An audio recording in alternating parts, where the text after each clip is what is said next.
28쪽 이거 맞죠? 네. 생명체를 구성하는 원소에 대한 설명으로 옳은 것만을 보기 위해서 있는 대로 골라라. 예.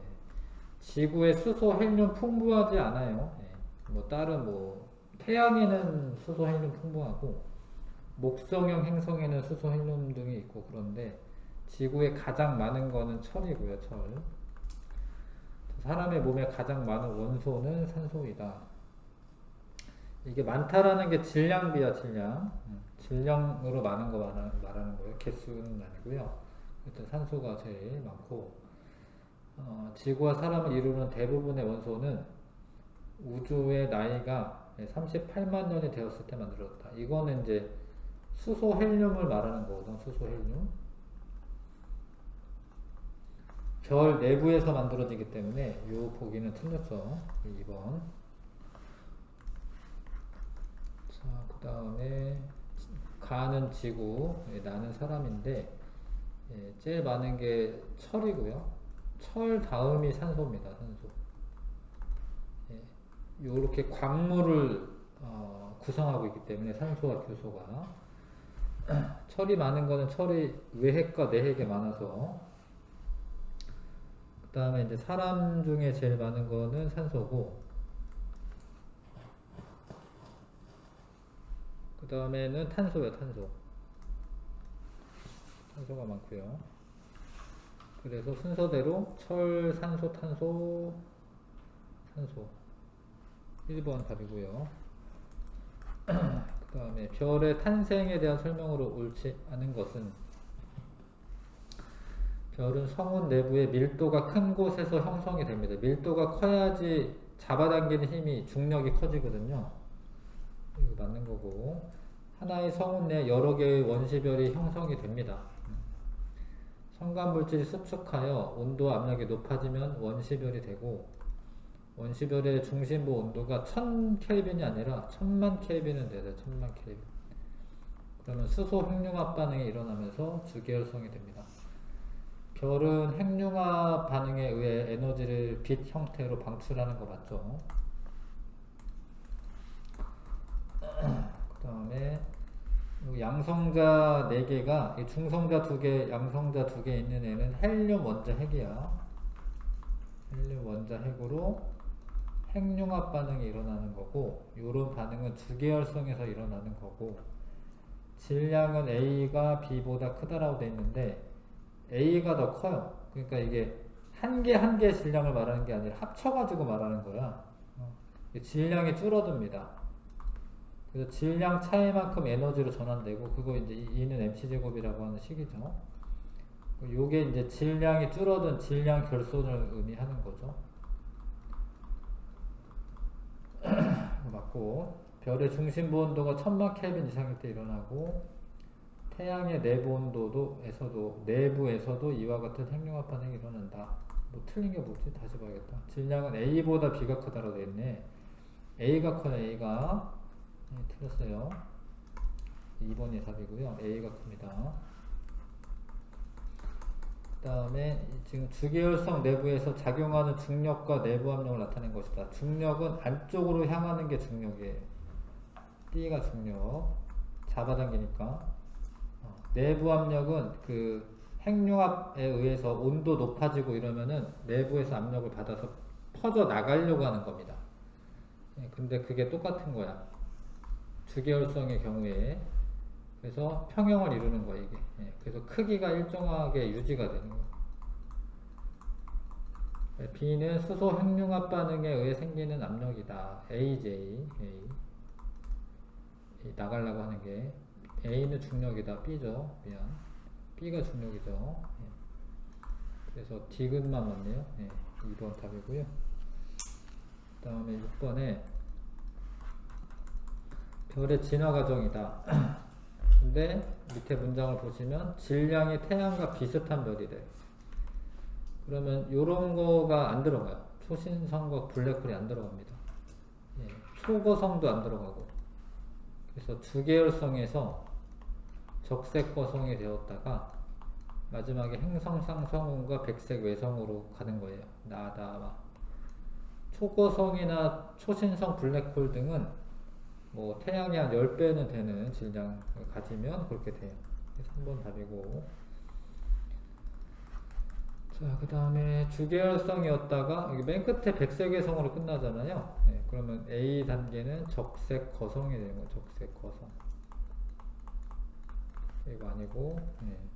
가 과정에서 별 표면의 온도가 낮아집니다. 낮아지는데 팽창하면서 온도가 낮으면 적색 쪽으로 가거든요. 네, 그래서 낮아지는 게 맞고요. 나 과정에서 밀도가 작아진다. 중심부 밀도는 커져요. 중심부 밀도는 커집니다. 질량이 태양보다 매우 큰 별 아니고 태양 정도. A의 중심부에서 최종적으로 만들어진 원소는 철이다. 아니죠. 태양에서는 최종적으로 탄소 정도까지만 만들어요. 탄소 정도까지. 네, 태양에서는. 철까지 만들려면은 태양보다 훨씬 큰 그런 별이어야 합니다. 탄소까지만 만듭니다. 2번이 답이고, 8번에 자, 태양과 크기가 비슷한 별이 행성 상성원으로 되기 직전 내부 구조를 나타낸 것이다. A에 해당하는 원소를 쓰시오. 그러니까 이게 최종 단계까지 갔다 뭐 이런 이야기거든요. 행성 상성원이 되기 직전까지다. 이거는 탄소까지 만듭니다. 탄소까지. 탄소나 산소. 산소도 일부 있는데 아무튼 탄소 정도까지 만듭니다. 자, 그 다음에 그림은 어느 별의 진화 과정을 나타낸 것이다. 자, 초신성 폭발까지 있죠? 이런 건 태양보다 훨씬 커야 되고, 가에서는 지금 주계열성에서는 수소 핵융합 반응이 일어나는 거 맞고요. 나에서 탄소보다 무거운 원소가 생성이 되는 거 맞고, 철까지. 다에서 철보다 무거운 원소가 생성이 된다. 이것도 맞는데, 초신성 폭발할 때 온도가 엄청 높아지기 때문에 철보다 무거운 원소가 생성이 될 수가 있어요. 자, 별 중심부가 팽창하여 형성된다라고 되어 있는데 별 중심부는 수축합니다. 별 중심부는 수축해서 밀도가 엄청 커지고, 밀도 커지다 보니까 중력도 커져요. 중력이 커지면 이제 중성자별이나 아니면 블랙홀까지도 될 수 있습니다.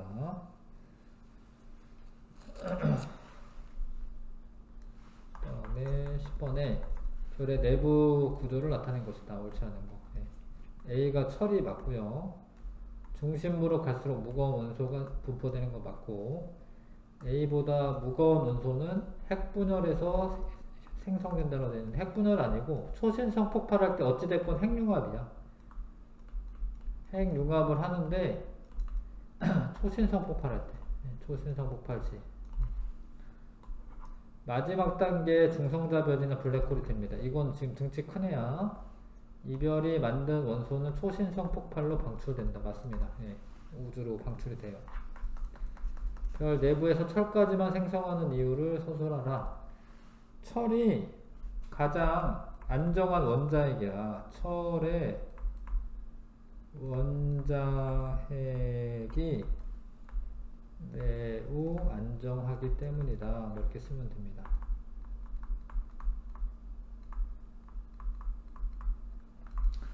그러니까 철보다 더 철이 가장 안정한 거예요. 걔를 만들고 뭐 초신성 폭발할 때 우라늄 이런 게 생겼다 하더라도 그거는 사실 점차 붕괴하면서 철 쪽으로 갑니다. 붕괴되다 보면 나중에 철이 돼요. 이것도 써야 되네. 그리고 쓰고 하고 철보다 무거운 원소는 어떤 과정으로 생성되는 것이 서술하시오. 초신성 폭발에서 철보다 무거운 원소가 생긴다.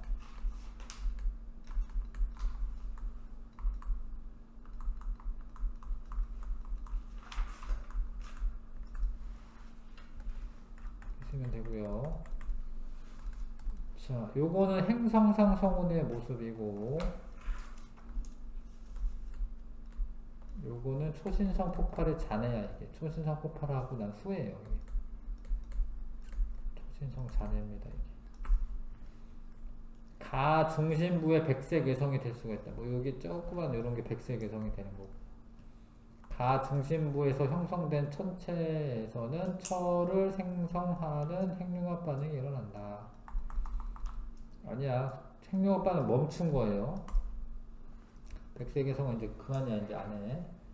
나가 되는 과정에서 별을 만드는 물질이 방출된다. 방출되죠. 주계열성일 때 질량은 가가 나보다 컸을 것이다. 나가 크잖아. 가가 큰 게 아니라. 네. 기억 티귿 1번 답이고요.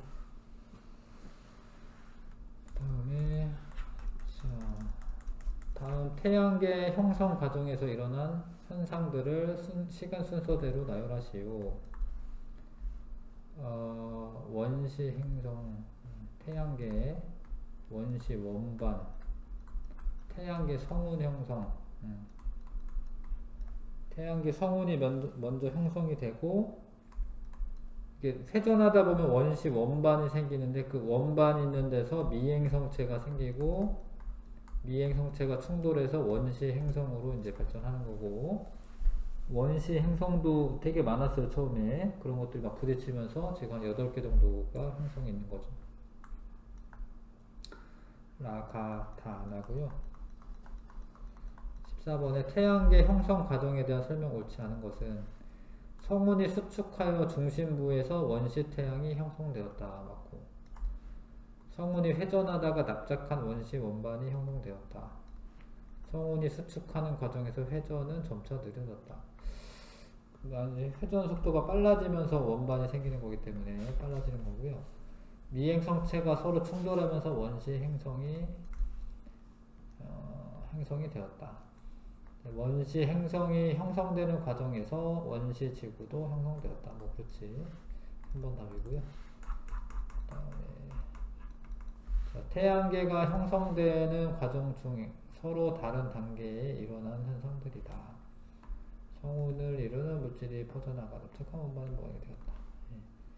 현상이 일어난 원인을 서술하시오. 원인을 서술하시오. 가는 이거는 성운이 회전하였기 때문이다. 이렇게 쓰면 될 것 같고요.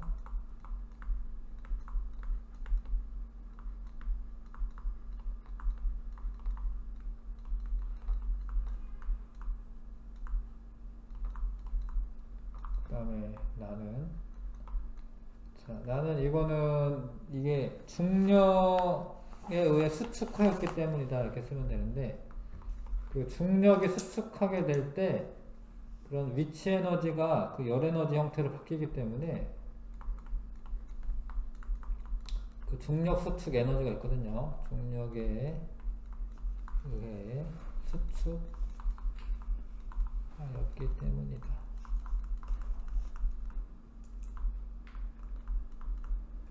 이렇게 보시면 되고요.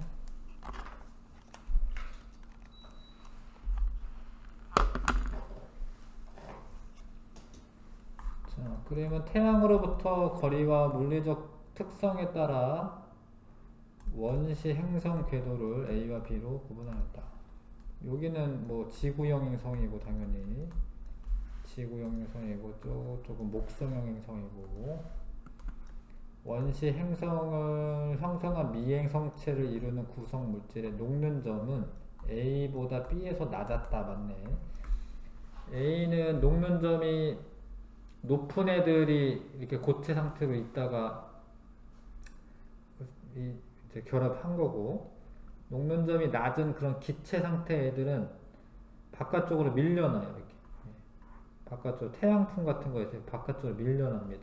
그래서 여기에서 이제 온도가 낮은 데에서는 이게 탈출하지 못하고 뭉칠 수 있거든요. 기체 같은 애들은 온도가 높기 때문에 이쪽은 그래서 이렇게 도망가요. 이제 빠져나갑니다. 탈출합니다. 그래서 아무튼 A보다 B에서 낮았다. 녹는 점이 낮은 거죠. B에서. A보다 B에서 형성된 행성의 평균 밀도가 작다. 맞죠? 지구형 행성은 암석으로 돼 있기 때문에 밀도가 크고요. 이쪽은 가스로 되어 있으니까 밀도가 작습니다. 그 다음에 지구의 형성 과정을 나타낸 것이다. 미행성체 충돌, 마그마 바다 뭐 이렇게 됐는데 가에서 나로 지표는 점차 냉각되는 게 아니죠. 가열되다가 마그마 바다가 형성이 돼서 이제 그 완전 이렇게 막 액체 상태가 된 거고, 지구 중심부 밀도는 가보다 다에서 컸다. 이 과정을 거치게 되면 핵이 형성이 되는데 핵의 밀도가 크기 때문에 다에서가 더 큰 거 맞고요. 원시 바다는 나에서 다로 형성되었다. 그때는 안 되죠. 지각이 먼저 형성이 되고 다에서 라 과정. 지각이 먼저 형성이 된 후에 옳은 거 찾는 거구나. 이거 아니고 요거는 2번이 맞고요. 다에서 라 과정에서 형성된 거고, 라에는 생명체는 육지에서 출현한 게 아니고 바다에서, 가에서 다는 지구 질량이 거의 일정하게 유지된 게 아닙니다. 왜냐면 행성체들이 자꾸 충돌하면서 질량이 증가하는 거죠. 지구 질량이 증가하는 겁니다. 지구가 커지고 있는 거예요. 31쪽도 숙제였어요?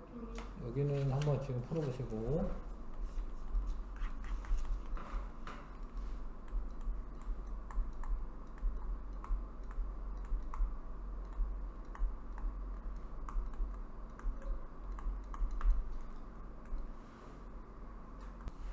자, 그러면 이제 요거는 이제 우주인데, 우주에서 제일 많은 건 수소다, 수소. 지구에서 제일 많은 건 철이고요. 사람에서 제일 많은 건 산소. A는 우주 초기 진화 과정에서 생성된 게 맞죠, 수소는. B는 대부분 초신성 폭발이 일어날 때 생성되었다. 그렇지는 않고 그 전에 이제 별 내부에서, 별 내부.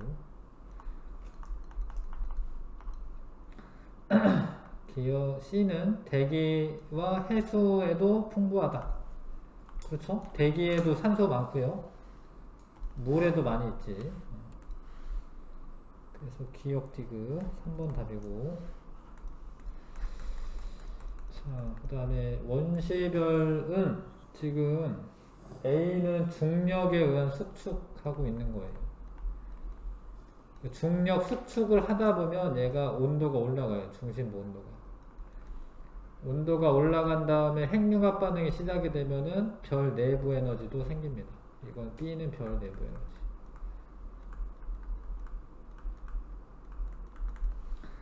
그래서 가에서 A는 원시별을 수축시키는 힘이다. 맞아. 나에서 B는 수소 핵융합 반응에 의해 생긴다. 맞아요. 주계열성인데 주계열성에서 별 내부 에너지 수소 핵융합 반응이 생기는 거 맞고요. 나에서 A와 B는 평형을 이룬다. 맞습니다. 주계열성에서 평형을 이루고 있기 때문에 크기가 일정하게 유지가 됩니다. 그 다음에 자, 가 있는데 요건 탄소까지 이제 생기는 거고, 탄소까지. 얘는 철까지 생깁니다. A는 헬륨 핵융합 반응에 의해 생성된다라고 되어 있는데 이게 맞는데, 헬륨이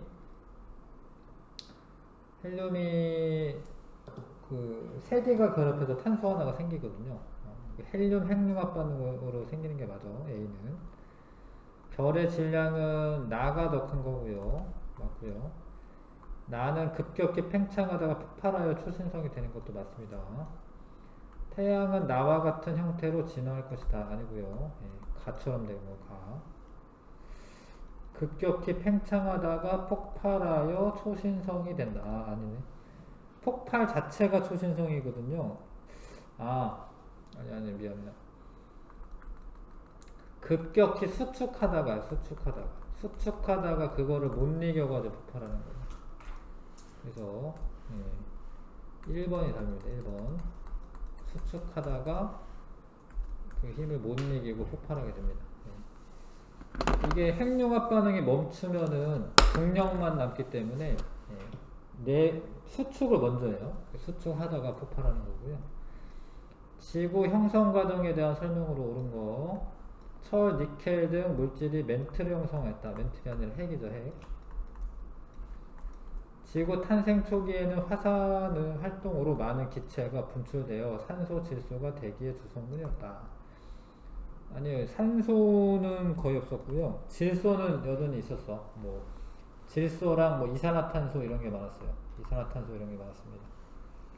산소는 그 광합성 하고 나서부터 점차 많아진 거고요. 원시 바다가 형성된 이후 대기 중에 이산화탄소량이 감소했다. 맞습니다. 왜냐하면 일단은 물에 녹은 다음에 탄산칼슘 형태로 그 암석권으로 저장이 됩니다. 그래서 원시 바다가 형성된 이후에는 이산화탄소량이 감소한 거 맞습니다. 자, 오늘은 이제 원소들의 주기성, 원소들이 만들어진 과정을 배웠고요. 이제 구체적으로 배우는 겁니다. 그거에 대해서. 요거는 이제 주로 화학 분야인데, 자, 일단 원소의 정의, 물질을 이루는 기본적인 성분을 원소라고 하고, 물질을 이루는 기본 입자 이런 거는 원자야, 원자. 입자라고 끝나면 원자고, 성분 이러면 원소인데, 성분은 어떤 종류들을 말하는 거고요. 입자는 알갱이 하나하나들을 뜻하는 거여서 의미가 좀 달라요.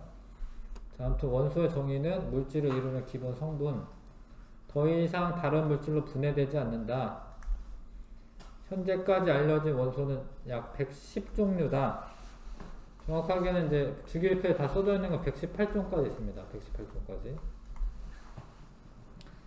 한 종류의 원소만으로 물질을 구성하기도 한다. 네, 그리고 다른 종류의 원소와 화학결합을 하여 물질을 구성한다. 화학결합을 한 애들은 화합물이라고 하죠. 화합물. 화합물. 그러니까 다른 종류의 원소들이랑 화합물을 이루기도 한다. 원소의 종류는 물질의 종류에 비해 매우 적다. 118종의 원소가 어찌어찌 결합을 하였잖아? 그러면은 되게 많은 종류의 물질을 만들 수가 있어요.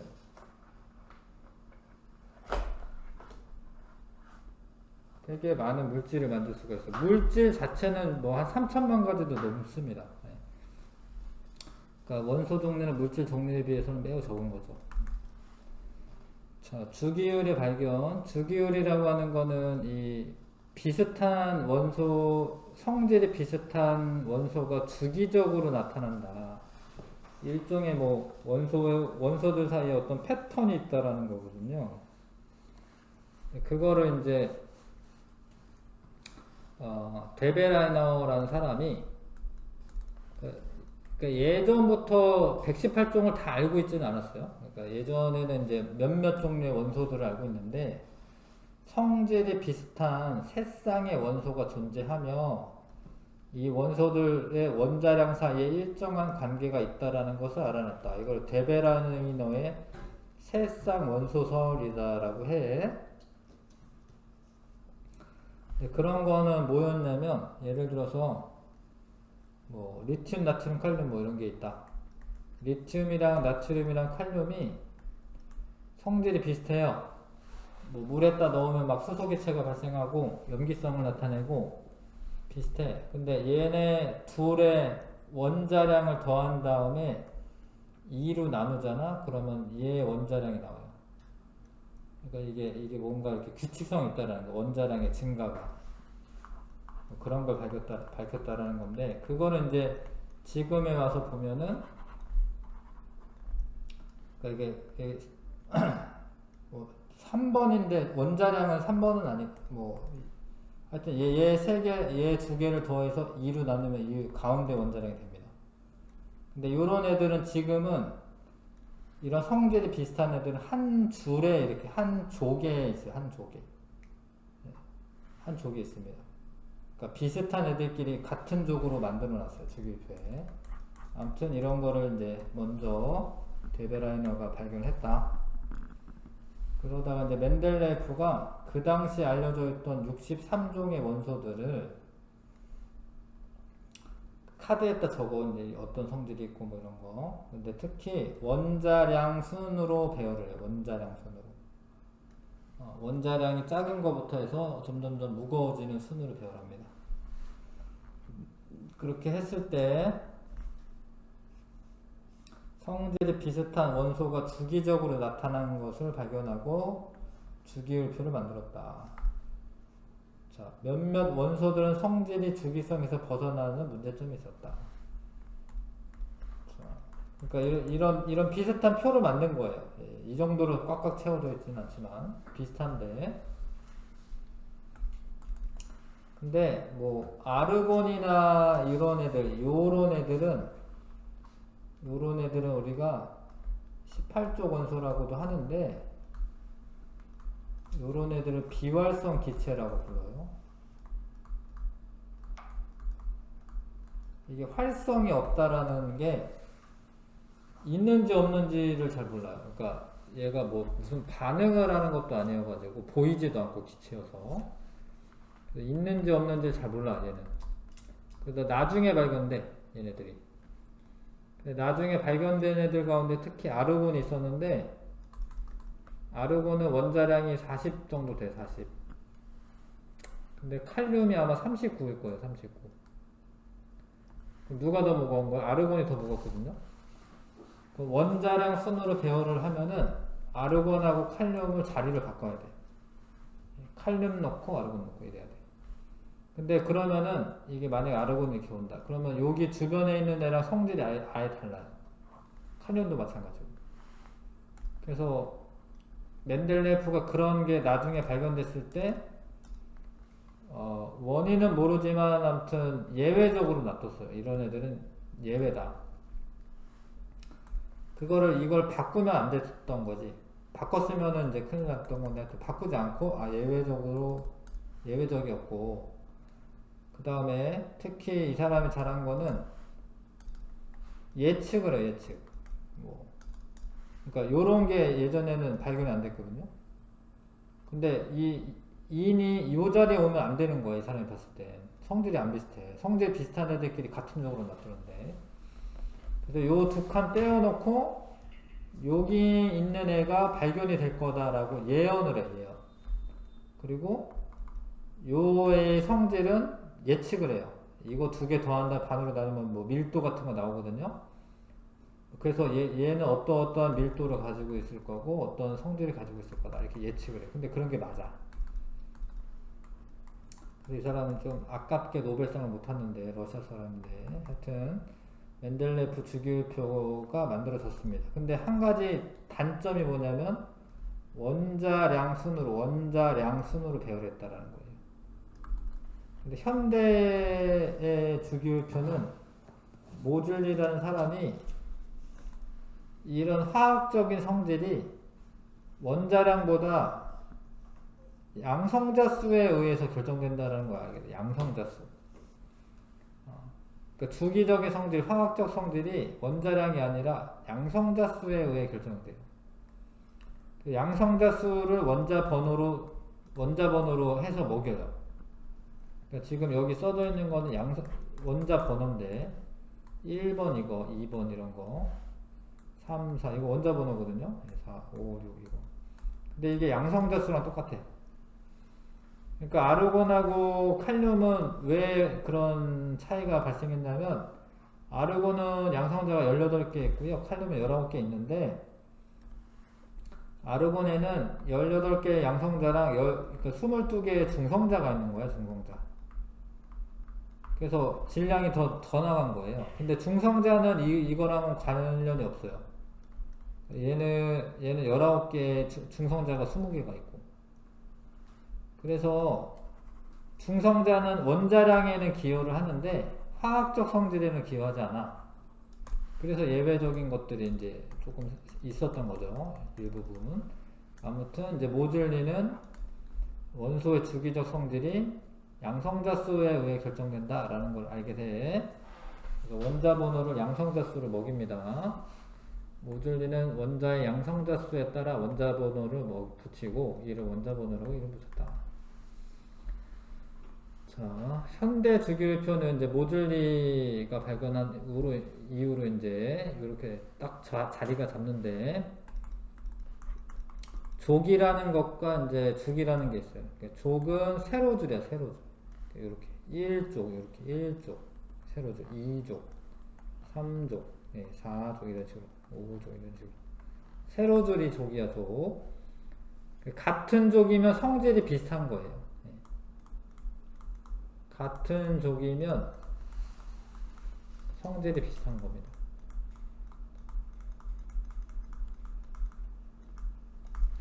네, 주기는 가로줄이에요, 가로줄. 이렇게 1주기,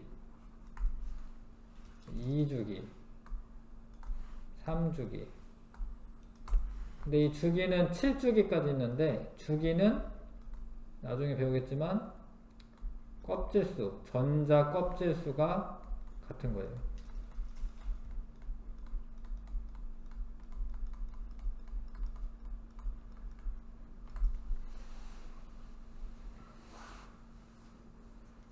그 7주기까지 있는데 밑에 또 있잖아요. 뭐 란타남종 이렇게 있잖아. 근데 그거는 원래 여기로 들어가는 거예요. 여기로 이렇게 여기에다가 집어넣으면 너무 길어져가지고 이렇게 쓸 수가 없으니까 여기다 빼놓은 것 뿐이에요. 그래서 7주기까지 있는 게 맞아요. 얘네 8주기, 9주기는 아니야. 맨 끝에 보면 이제 118종이 있는 거고요. 최근에 이제 니오늄, 모스코뷴, 뭐 테네신, 오네가손 이렇게 네 가지가 채워졌는데 사실 92번까지는 천연원소고 나머지는 합성한 거예요. 인간들이 합성을 한 겁니다. 핵융합 반응으로 이거 합성한 거예요. 그래서 뭐 요 네 개는 이제 합성한 지 얼마 안 된 거예요. 근데 이런 애들은 원래 불안정하기 때문에 사실 만들더라도 금방 붕괴돼서 사라지고 이래요. 여기 잠깐 써있네요. 이제 113번 요런 애들은 아직 원소 성질이 밝혀지지 않아 알지 못한다 이렇게 써있는데 하여튼 요런 애들은 이제 색칠 안 하는 이유구나. 아무튼 뭐 이런 금속이겠죠. 금속일 텐데 아무래도 금속일 텐데 요거는 기체일 수 있고 이런 애들은 비금속일 수 있고. 자, 아무튼 이런 애들은 만들자마자 붕괴되기 때문에 금방 없어져서 성질 파악하기가 어려운 거예요. 이렇게.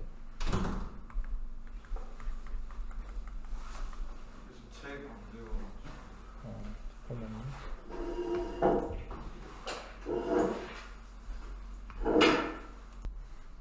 자, 그 다음에 이제 족과 주기로 되어 있고 대략적인 성질을 아셔야 됩니다. 주기율표의 왼쪽 부분과 가운데 부분은 주로 금속이 위치하고 있습니다. 그러니까 요렇게 요거 노란색 칠해져 있는 애 금속. 근데 얘는 예외야, 얘. 대부분 왼쪽과 가운데는 금속인데 수소만 이제 여기 요 자리에 있고요. 그 다음에 비금속은 요렇게 비금속 오른쪽이 금속이 훨씬 많지. 그 다음에 준금속은 금속과 비금속의 중간 정도 되고요. 지금 요 고체, 액체, 기체라고 되어 있는 거는 검은색 글씨는 다 고체고 수소는 지금 약간 초록색 글씨로 되어 있죠. 글씨가. 그러면 걔는 이제 상온에서 기체 상태라는 거예요. 그래서 요거 기체, 요런 애도 다 기체. 요만큼 기체. 브로민은 액체. 빨간색 글씨도 액체. 수은도 액체. 액체는 두 개밖에 없어요. 금속에서 수은, 비금속에서 브로민. 고체가 훨씬 많죠. 종류는 고체가 더 많아요. 자, 넘어가겠습니다. 그래서 금속은 왼쪽 가운데 주기율표에서, 비금속은 오른쪽에 있는데 수소만 예외적으로 왼쪽 맨 위에 있습니다. 그 다음에 실온에서 금속은 대부분 다 고체인데 수은만 액체. 비금속은 기체 또는 고체, 브로민은 액체. 금속의 특징, 특유의 광택이 있다. 반짝반짝 거리는 게 있잖아요. 금속은 열과 전기가 잘 통한다. 외부에서 힘을 가하면 부서지지 않고 길게 늘어나거나 얇게 펴진다. 이러는 이유가 전부 다 뭐 때문에 그러냐면 자유전자가 있어서 그래. 자유전자가 있어서 자유전자 때문에 이런 성질이 나타나고요. 그리고 양이온이 되기 쉽다. 전자가 쉽게 떨어지기 때문에 양이온이 되기 쉽습니다. 알루미늄, 구리, 철 등이 있고요. 자, 비금속은 금속과 달리 광택이 없다. 열과 전기가 잘 통하지 않는다. 흑연만 예외하고, 흑연은 전기가 통합니다. 음이온이 되기 쉽다. 이것도 이제 18쪽 예외라고 되는데, 18쪽 원소는 화학 반응을 안 해요. 그 전자를 떨어뜨리거나 뭐 얻거나 이러지 않습니다. 18쪽은 예외이다. 질소는 과자 봉지 충전하는데 많이 써요. 왜냐면 얘가 안정한 기체이기 때문에 그렇고, 산소는 생명체 호흡하거나 연소시키거나 이런 데 쓰고, 이는 성냥에도 많이 씁니다. 다른 성질들도 알아놓는 게 좋은데, 아무튼 그렇고, 준금속 원소는 주로 이제 붕소, 규소, 절마늄, 비소 등이 있는데요. 규소 같은 경우나 절마늄은 반도체의 원료죠. 반도체 소자로 씁니다. 흑연은 전기 전도성이 있다라는 거. 자, 개념 쏙쏙 한번 풀어보시고요.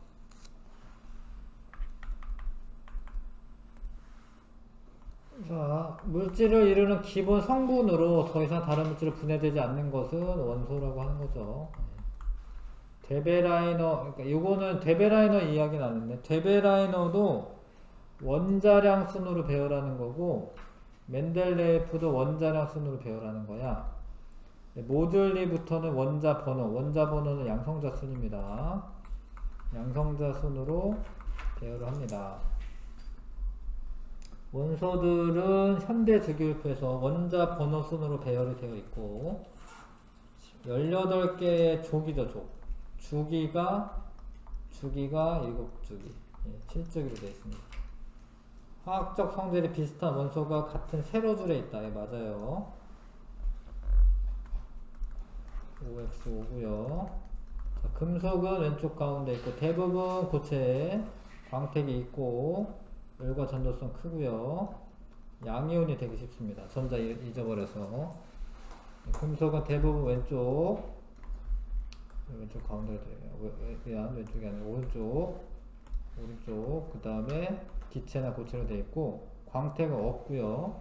열과 전도성은 대부분 작다. 18쪽 제외하고 다 음이온이 되기 쉽다.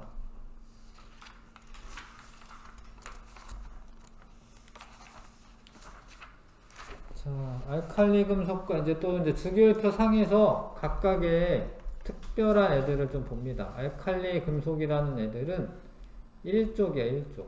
근데 수은을 제외하고, 금속원소이라고 되는데, 수소를 제외하고. 수소는 금속은 아니죠. 비금속이죠. 리튬, 나트륨, 칼륨, 루비든, 세슘, 프랑슘 이런 게 있는 건데요. 리튬, 나트륨, 칼륨까지는 그래도 외워두시고, 실온에서 모두 고체고 은백색 광택을 가지고 있고 다른 금속에 비해 밀도가 작고 칼로 쉽게 베입니다. 잘립니다. 이게 예전에 우리 실험한 적 있죠. 이거 칼로 쉽게 잘린다. 그 다음에 반응성이 매우 크기 때문에 산소나 물하고 잘 반응하고 공기 중에 산소와 반응하면 광택을 잃어버리게 되고요. 물과 반응해서 수소기체 발생시키고 이때 생성된 수용액은 염기성이다. 염기성을 다른 말로 알칼리성이라고도 하거든. 알칼리성. 얘네들 알칼리 금속이라고 하고 반응성은 원자 번호가 클수록 반응성이 크다. 리튬, 나트륨, 칼륨으로 밑으로 내려갈수록 반응성 큽니다. 왜 그런지는 좀만 이따 알려줄게. 자, 이런데 일단 어디 나와 있을 것 같은데 여기 있다. 잠깐만요. 36쪽에 먼저 보고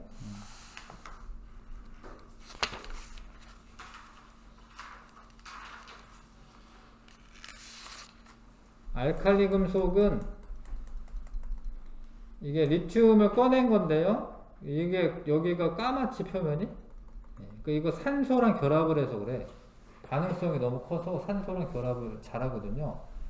근데 이게 칼로 자르는 거야. 이게 금속인데 그럼 잘려요. 되게 쉽게. 칼로 자르고 나면 그 공기 중에 산소와 반응하면서 단면이 맨 처음에 잘랐을 때는 은백색인데 조금 지나면 색깔이 이렇게 까맣게 변하는 거예요. 산소랑 결합해서. 그 다음에 이거를 이제 조금 잘라낸 다음에 이거를 페노프탈렌용에 있는 데다가 떨어뜨려. 근데 페노프탈렌은 염기성이 되면은 붉은색으로 바뀌거든요. 그래서 이걸 떨어뜨린 거예요, 이거를. 됐다. 이거 너무 크게 하면 안 돼. 좁쌀 크기로 해야 된다. 왜냐면 알칼리 금속 반응성이 크기 때문에 많은 양을 물과 반응시키면 위험해요. 예. 불꽃이 튀기기도 하고. 여기 보시면 이제 자른 직후는 은백색이 있는데 나중에 이렇게 사라지죠. 광택이. 리튬이 떨어졌고 여기가 색깔이 지금 페노프탈렌이기 때문에 그렇게 변하고 있습니다. 자, 근데 이런 실험을 하면은 리튬, 나트륨, 칼륨이 비슷하게 나타나. 비슷한데 달라요. 근데 왜 그러냐면 리튬은 양성자가 3개야. 그럼 전자도 3개가 있는데요. 리튬은 첫 번째, 두 번째 껍질까지 이렇게 있는데 전자를 첫 번째 껍질에는 2개만 채워요. 그 다음에 하나 남는데 하나가 여기 채워져. 이런 상태에. 그 다음에 나트륨은 19번인데 19번 맞나? 리튬, 나트륨, 칼륨 19번 아니다. 네, 10번이 11번이네. 11번인데 11번. 그러면 전자가 11개 있어야 돼. 근데 중요한 게 뭐냐면 첫 번째 껍질에는 2개만 채워준다라는 거야. 2개 찍고 그 다음 8개. 그 다음부터는 8개씩 채워줘요. 하나, 둘, 셋, 넷, 다섯, 여섯, 일곱, 여덟. 그러면 10개를 다 썼으니까 하나가 남아. 하나는 맨 끝에.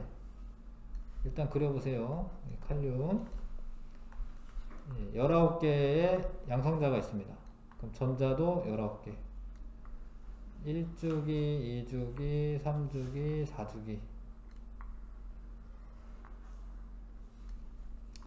하나, 둘, 8개. 하나, 둘, 셋, 넷, 다섯, 여섯. 그 다음도 8개. 하나, 둘,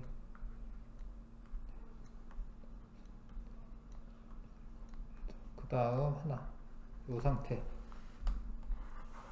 참고 삼아 수소도 그냥 하나 그려볼게요. 수소. 양성자 1개, 전자 1개. 이렇게 되어 있습니다. 수소도.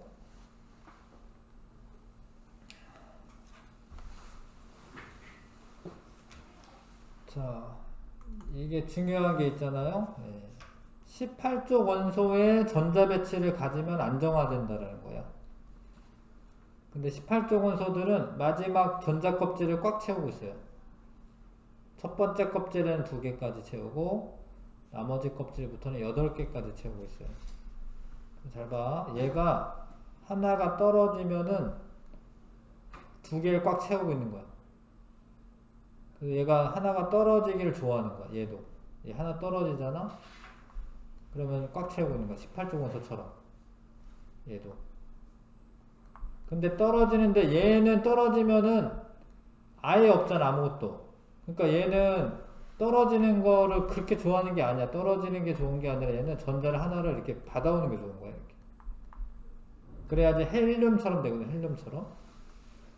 그러니까 얘는 1쪽이긴 해도 얘네랑 같지가 않아요. 리튬, 나트륨, 칼륨은 전자가 떨어지는 게 좋은 거고 수소는 하나가 들어오는 게 좋은 거예요.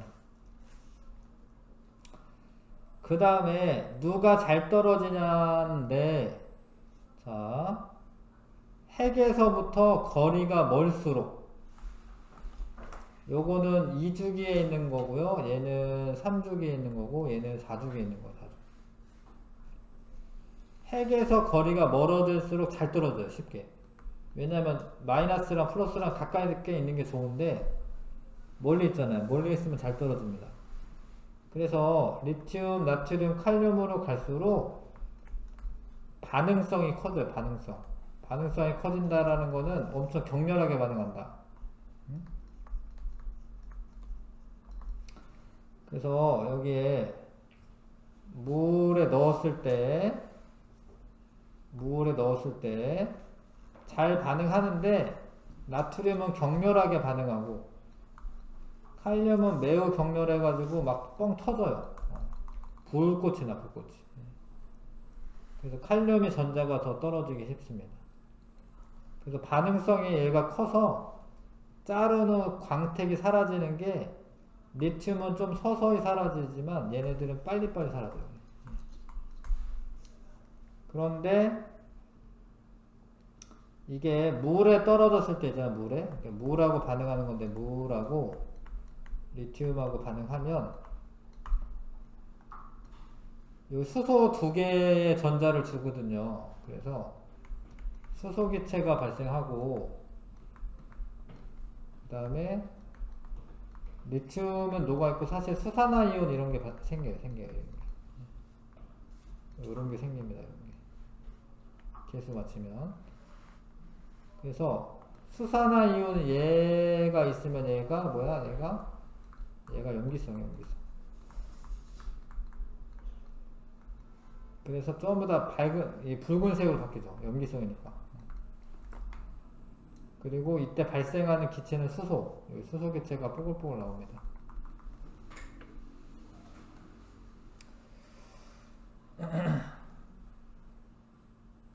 자, 알 것 같죠? 네. 근데 왜 쉽게 잘리냐? 이게 잘리는 이유는 결합력이 약해서 그런 거예요. 원래는 결합력이 약해서. 근데 칼륨과 칼륨 사이가 훨씬 더 멀어가지고요. 칼륨이 훨씬 잘 됩니다. 모르고 광택이 사라지는 이유는 산소랑 반응하기 때문에 그렇고 물속에서 넣었을 때 발생하는 기체는 수소고 붉은색으로 변하는 까닭은 물과 반응한 다음에 염기성이 되었기 때문이다. 수산화 이온이 생겨서 그렇다. 반응성은 칼륨이 더 크다. 됐죠? 이거 다 외워야 되긴 하고요. 확인 문제 한번 1번부터 3번까지 해보시고.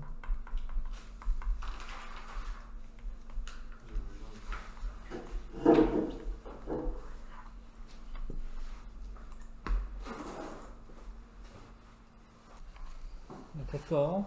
알칼리 금속에 대한 반응입니다. 칼륨은 리튬에 비해 물과 더 격렬하게 반응해요. 리튬, 나트륨, 칼륨으로 갈수록 격렬하게 반응합니다. 알칼리 금속은 원자 번호가 작을수록 반응성이 크다.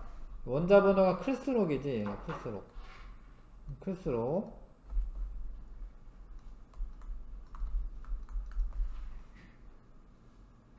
자, 알칼리 금속은 물과 반응하여 생성된 수용액은 염기성 떼는 게 맞고요. 알칼리 금속이 공기 중에서 광택을 잇는 것은 수소와 반응하기 때문이다가 아니라 산소입니다. 산소. 산화된다라고 하는데 산소랑 반응해서 그렇고. 자, 리튬, 나트륨 등 광택이 더 빨리 사라지는 거는 나트륨이에요. 나트륨이 더 반응성이 큽니다.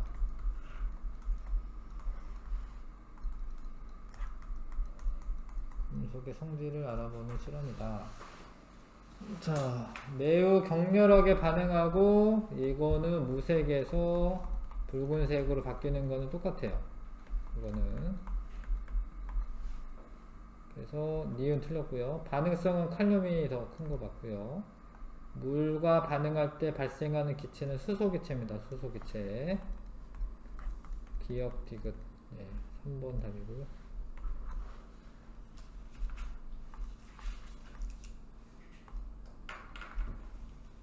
자, 그래서 다시 34쪽에 리튬은 휴대전화 배터리에 주로 써요. 휴대전화 배터리나 아니면 2차전지 만들 때 리튬 주로 씁니다. 전기자동차 배터리 이런 것도.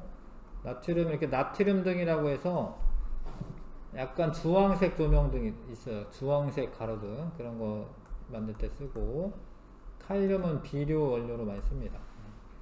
보관할 때 너무 산소랑 쉽게 반응하기 때문에 그냥 냅두면 다 산화가 돼. 그래서 이 석유나 액체 파라핀이라고 하는 기름 같은 데다 집어넣어요.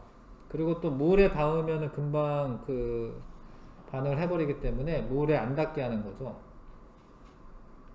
보관을 이렇게 하는데, 잘 보면 리튬은 떠 있고요. 떠 있죠. 네, 나트륨 좀 가라앉아 있다. 리튬은 밀도가 작아가지고 기름보다도 밀도 작아. 그래서 얘네들은 떠 있습니다. 물보다 밀도 작아. 얘네들 물보다도. 반응하는 사진 없나? 반응하는 사진이 없네. 어디 있을 텐데. 있네, 사진. 나트륨, 리튬은 막 불꽃을 튀면서 엄청 격렬하게 반응합니다. 자, 그 다음에 할로젠. 할로젠은 17쪽을 할로젠이라고 부르는 거야, 17쪽을. 17쪽을 할로젠이라고 불러요. 예. 17쪽 보면 이제 플로린부터 해서 플로린, 염소, 브로민, 아이오딘 순으로 있습니다. 근데 플로린하고 염소가직은 얘네 둘은 기체야, 기체. 근데 브로민은 액체고 아이오딘은 고체예요, 고체. 근데 얘네들은 이제 왜 이렇게 F2라고 쓰냐면, 이것도 2라고 썼죠, Cl2. 원래 이원자 분자야. 두 개가 결합해서 하나의 분자로 존재를 해. 그래서 F2, Cl2, Br2, I2고, 왜 그런지는 또 이유가 있어요, 사실. 두 개가 결합한 이원자 분자로 존재한다. 특유의 색을 나타낸다. 반응성이 매우 커서 금속과 수소랑 잘 반응하는데, 완전 독가스야, 독가스. 되게 위험한 거예요, 이거는. 염소 같은 거 독가스예요. 뭐 플로린도 그렇고, 브로민도 이런 거 뭐 먹으면 안 돼, 큰일 나.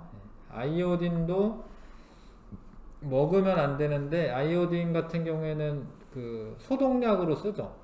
소독약을 쓰는 거는 세균을 죽일 정도라는 거죠. 이런 애들은 위험한 애들, 위험한 애들. 나트륨과 반응하여 화합물을 만든다라고 되어 있는데, 이런 거 말하는 거. NaCl 이거 있잖아. 소금 있잖아, 소금. 근데 이것뿐만 아니라 이런 것도 다 있어. NaF도 있고, NaBr도 있고, 뭐 NaI도 있습니다. 그러니까 아무튼 이런 애들 만들 수가 있고, 수소와 반응하여 할로제나 수소, 이게 산이지, 산. HF, HCl, HBr 이런 산이 돼, 산. 이건 산입니다, 산성. 할로제나 수소를 물에 녹이면 산성이 된다. 원자 번호가 작을수록 반응성이 크다. 아까는 어땠어요? 클수록 반응성 컸죠? 근데 거꾸로죠, 작을수록. 근데 그거 왜 그러냐면 옆에 그림이 있으니까 그림으로 해야겠다. 자, 봐봐. 플로린은 9개의 전자를 그리면 첫 번째 껍질은 2개까지 채워져요. 2개 다 채웠고, 그 다음은 7개가 채워졌어요. 7개가. 근데 요거는 8개가 채워져 있거든요. 그 하나가 더 들어가면 안정해. 얘네도 하나가 더 들어가면 안정해. 아르곤처럼 돼서. 근데 들어갈 때 아까는 거꾸로 원자 핵하고 가까운 애가 더 안정한 거야. 그러니까 원자 핵하고 가까운 데에 들어가는 애가 더 안정한 거예요. 얘 플로린이 더 격렬하게 반응해. 그래서 아까랑 반대로 지금은 전자를 받아들이는 반응이기 때문에 요런 애가 더 반응성이 커요. 원자 번호가 작을수록 더 위험한 건 플로린이야. 나트륨 이런 것과 매우 격렬하게 반응하고, 얘는 격렬하게 반응하고 잘 반응하고 일로 갈수록 어떻게 돼? 반응성 크다.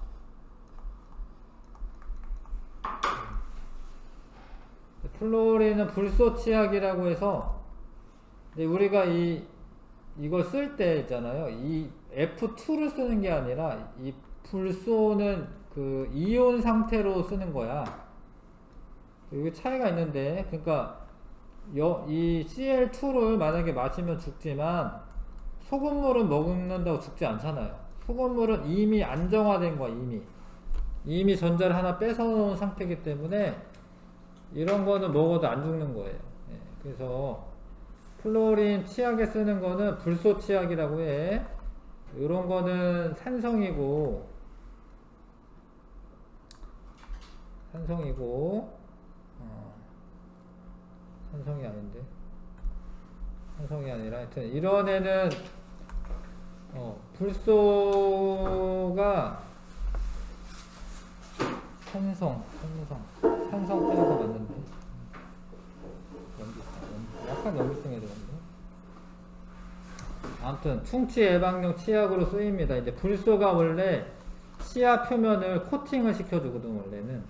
그래서 이제 충치 예방할 수 있게 해주고 염소 요거는 CL2를 쓰는 게 맞아요. 근데 많이 쓰는 게 아니라 소량 쓰는 거 소량.